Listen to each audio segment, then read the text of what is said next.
Ms. Kimberly Bernard, and Mr. Eric Dickman. And lastly, I'm valedictorian, Ms. Chloe Kavanaugh.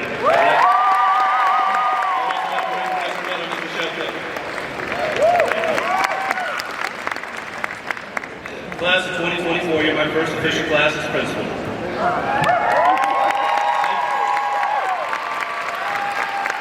You have a lot to celebrate, and I set the bar high for the classes that will follow.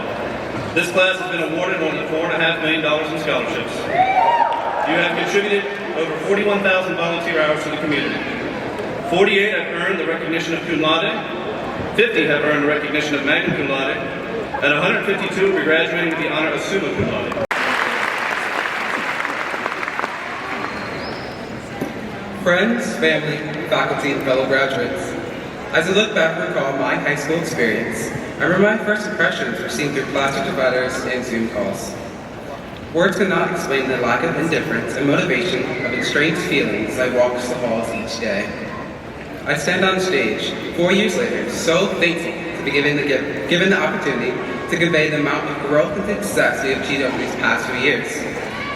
If you look within the crowd of your fellow peers, you see the friends you spent the last 13 years of your education with. From 5th grade dances to endless middle school drama, we all experienced it together.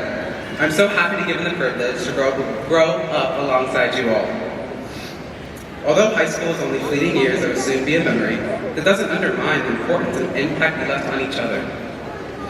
We won homecoming senior year and dominated the other classes every single year. We brought back the spirit to DeLand High School student sections. And we watched our football team make history, leading their team to states for the first time since 2009.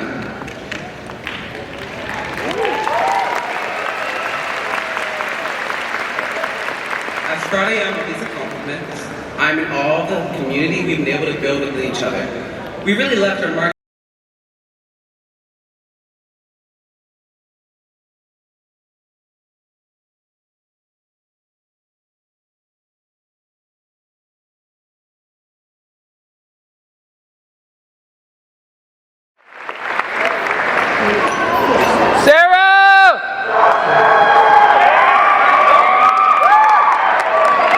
Last Thanksgiving, I was at my grandparents' house, digging through memory boxes from long before I was born. What stood out to me most was a corkboard that once hung on my Uncle Brian's wall before he passed away in a tragic car accident at 16 years old. It was preserved exactly how it was when he died, with the photos of his family that he loved, his girlfriend, and the white Mustang he died in, all covered in plastic wrap. It made me think about how everything can change in a moment.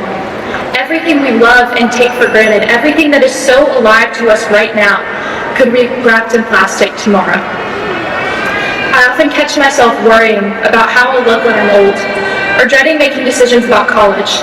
But when this corkboard flashes in my mind, I remember what a privilege it is to be 18, 30, 65, or 90 and looking toward the future. What a privilege it is for you to be wearing a cap and gown today, even if you think the gown kind of makes you look like Judge Judy. I feel a sudden gratefulness for the fact that we are, at every moment, growing older. Many, like my Uncle Brian and his white Mustang, were not so lucky. Once you leave this building to face the real world, remember to take all the pictures your families want to take today. Let them pinch your cheeks and talk about how you used to be just this big and you watched Frozen every night for a year. Then learn what a W-2 form is. Then learn how much you wish you didn't know what a W-2 form is. Start saving Publix coupons and trying out the different brands of laundry detergent. Revel in the mundane and sometimes annoying parts of life and new adulthood. Honor the members of our class and the members of your family that should have been here today, but were taken away from us. Slow down and reflect on the highs of high school and the school of high school. Whether it was the greatest 4-year prison sentence of your life or the best worst time you ever had, you have 600-something people sitting right next to you that know the feeling. Our lives may not be glamorous or idyllic, but we do have life and we have each other, and that's more than enough. Thank you.